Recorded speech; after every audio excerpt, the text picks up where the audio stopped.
Hello, everyone, and welcome back to English Scale Podcast. I'm Suzie, and I'm really happy you decided to spend some time with us today.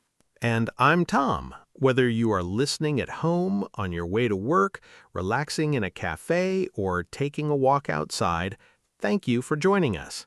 We hope you can relax, enjoy the conversation, and improve your English naturally while listening. Today we have a topic that many people think about almost every day, especially when the alarm clock rings in the morning.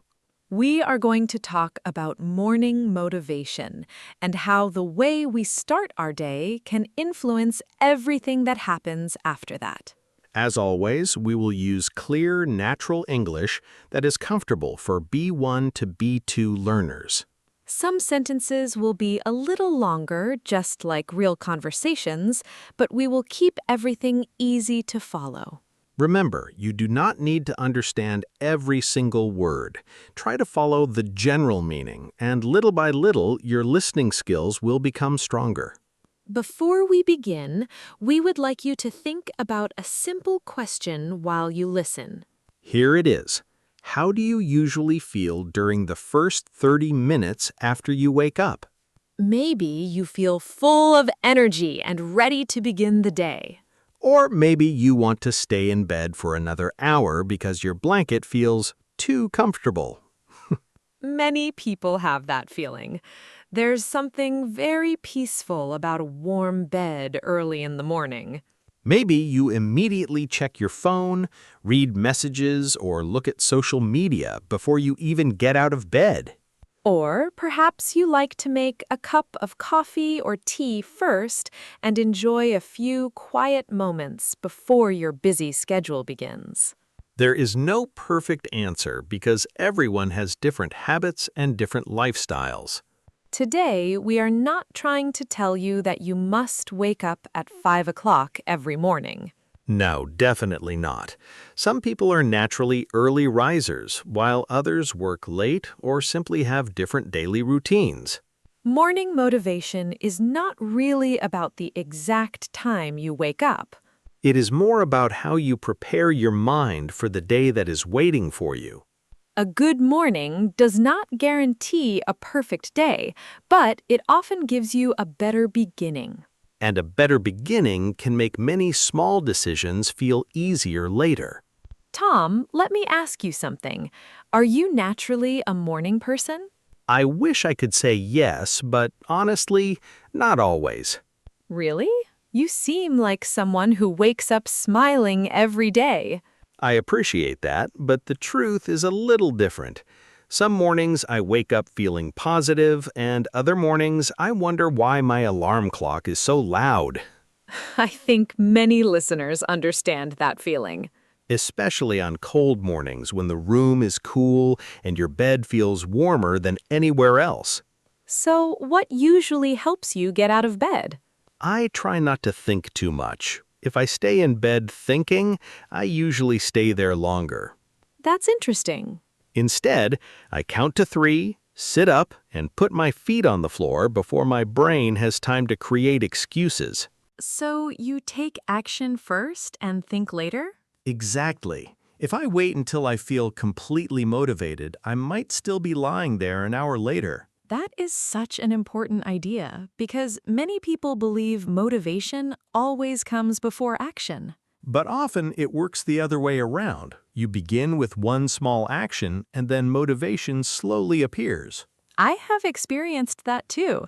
Sometimes I really do not feel like exercising. What do you do in those situations? I tell myself that I only need to exercise for 5 minutes.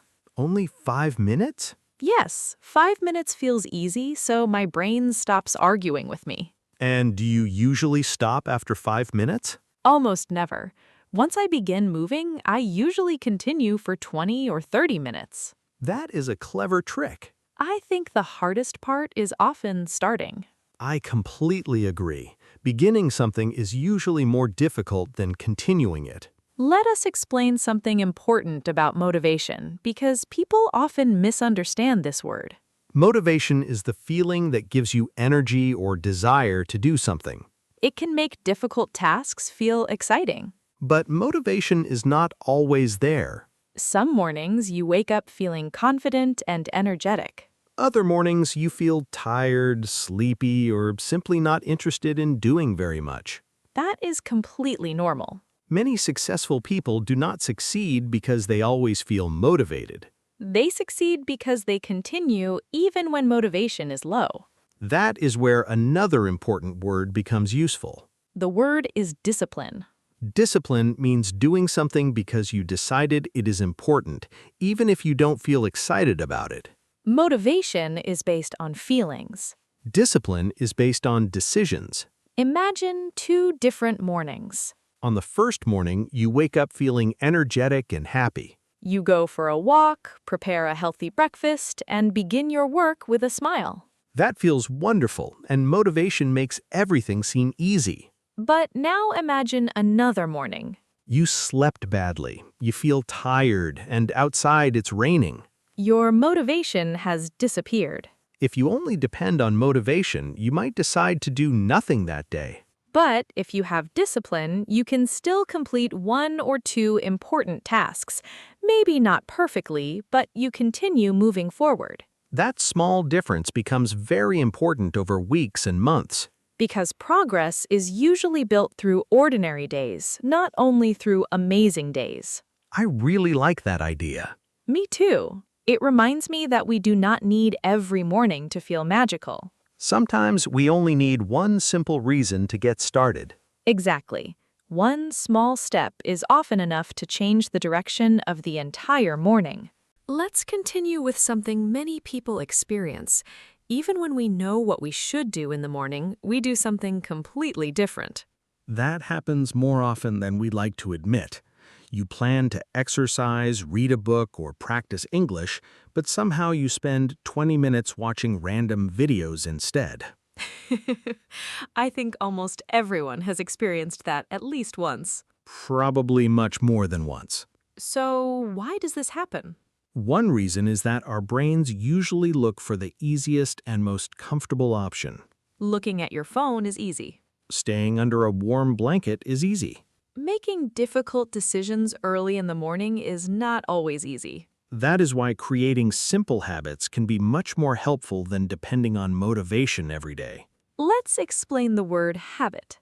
A habit is something you do regularly without needing to think about it very much. Brushing your teeth is a habit for most people. Washing your hands before eating can also become a habit. Drinking a glass of water after waking up can become a habit too. The wonderful thing about habits is that they save mental energy. You do not need to make the same decision every morning because you have already decided. Your routine makes the decision for you. Tom, do you have a morning habit that you almost never skip? Yes, I do. The first thing I do after getting out of bed is open the curtains. That sounds simple. It is simple, but it changes how I feel. Natural light helps me wake up faster, and it reminds me that a new day has started. I like that because it does not require much effort. Exactly. Small habits are often easier to keep than big, dramatic changes. My first habit is making my bed. Really? Yes, it only takes about 2 minutes, but it gives me the feeling that I have already completed one small task.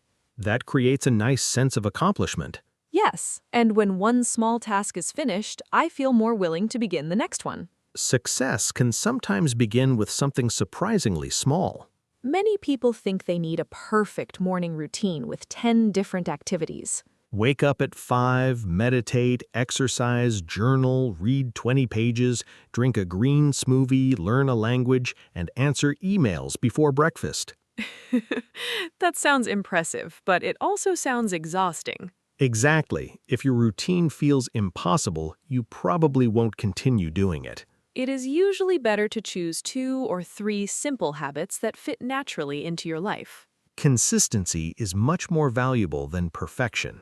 Let's imagine someone who wants to improve their English. They don't need to study for 2 hours every morning, Instead, they could listen to an English podcast while making breakfast. or read one short article before leaving home.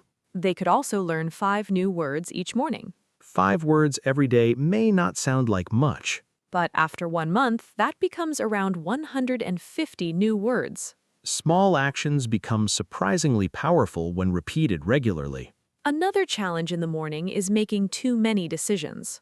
Decision fatigue is real. Can you explain that expression? Of course, decision fatigue means your brain becomes tired after making many choices. So, if every morning you ask yourself what to wear, what to eat, when to exercise, and when to study, your energy slowly decreases. Exactly. That is why many people prepare some things the night before. They choose their clothes. They prepare breakfast ingredients. Some even pack their work bag before going to sleep. Then the morning becomes calmer because fewer decisions are waiting. I tried this recently and I noticed something interesting. What happened? I prepared everything for the next morning before going to bed, including my notebook and headphones. Did it make a difference? Yes, I started working much sooner because everything was already ready. Sometimes we underestimate how much time we spend looking for things. Or wondering where we left our keys. That happens to me more often than I would like. Another important part of morning motivation is sleep. That may sound obvious, but it is easy to forget. People often ask how to feel energetic in the morning. Sometimes the answer begins the night before. If you stay awake very late every night, mornings naturally become more difficult. Your body needs enough rest to recover.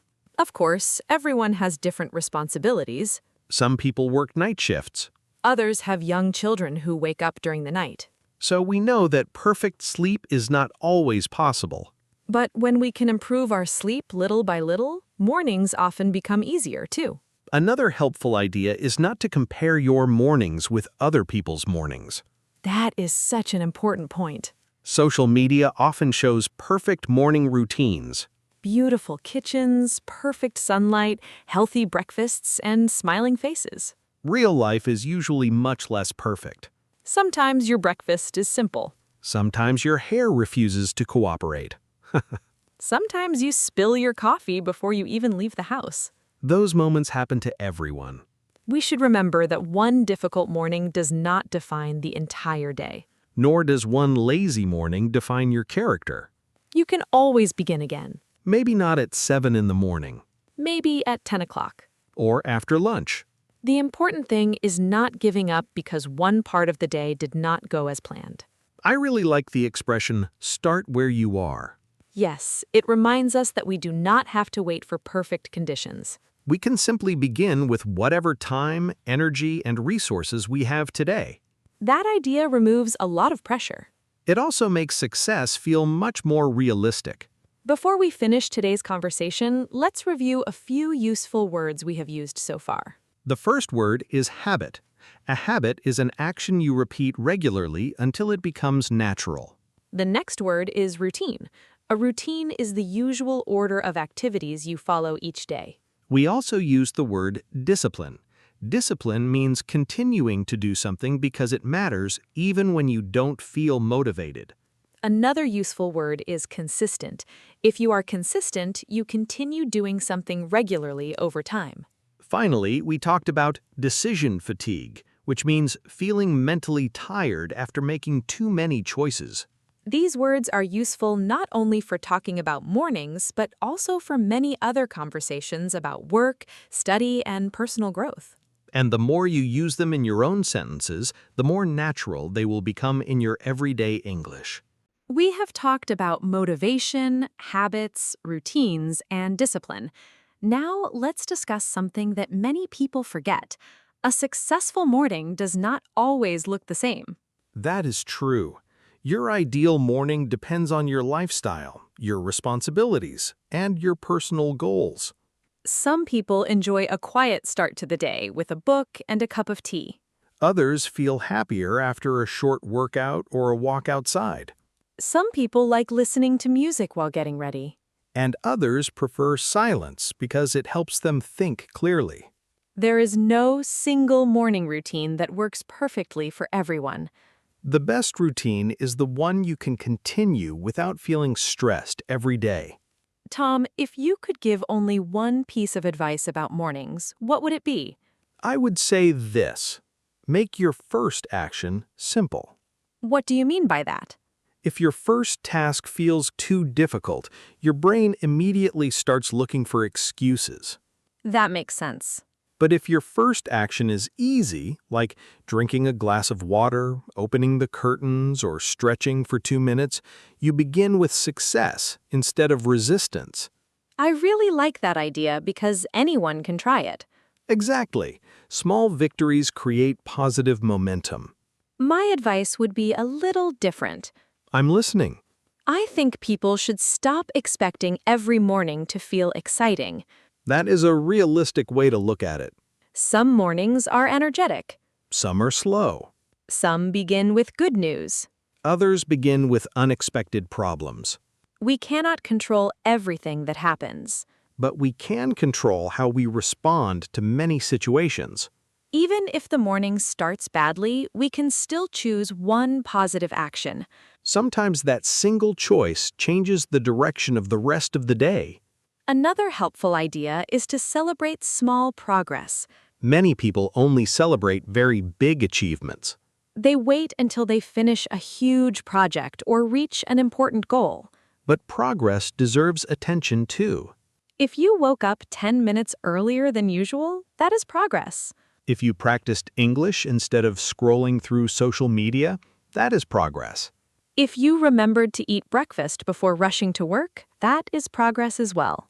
Small improvements may seem unimportant today, but together they create meaningful change. Let's imagine one of our listeners. Good idea. Imagine someone named Maria. Maria wants to feel less stressed every morning. She usually wakes up late, skips breakfast, checks her phone immediately, and leaves home feeling rushed. Instead of changing everything at once, she chooses only 2 new habits. First, she prepares her bag the night before. Second, she drinks a glass of water before checking her phone. These changes sound very small. But after several weeks, mornings begin to feel calmer. She has fewer things to worry about. She leaves home feeling more organized. And because she feels calmer, she starts making better decisions during the rest of the day. That example shows how one small change can lead to another. Positive habits often grow slowly, just like plants. They need time, patience, and regular care. If you forget one day, it does not mean you have failed. It simply means tomorrow is another opportunity to continue. That is an encouraging way to think about personal growth. We are all learning, and nobody has perfect mornings every single day. Before we finish, let's review some useful vocabulary from today's episode. The first word is motivation. Motivation is the feeling that makes you want to do something. The next word is discipline. Discipline means continuing to do something because you believe it is important, even when you do not feel like doing it. We also use the word routine. A routine is the usual order of activities that you repeat regularly. Another useful word is momentum. Momentum means the positive energy that helps you continue after you have already started. We also talked about progress. Progress means moving forward little by little toward a goal. Another important word is consistent. Someone who is consistent continues doing something regularly over time.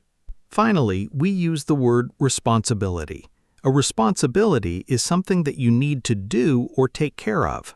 If you want to remember these words, try making one sentence with each of them today. Using new vocabulary in your own life is one of the best ways to remember it. Before we say goodbye, we have one final question for you. What is one small habit that could make your mornings a little better?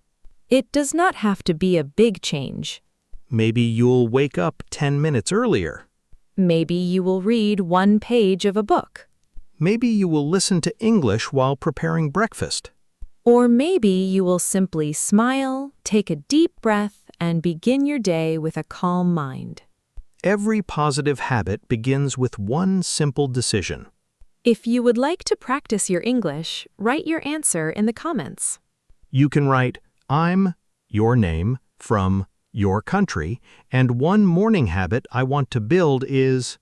We always enjoy reading your comments and learning about your experiences from around the world.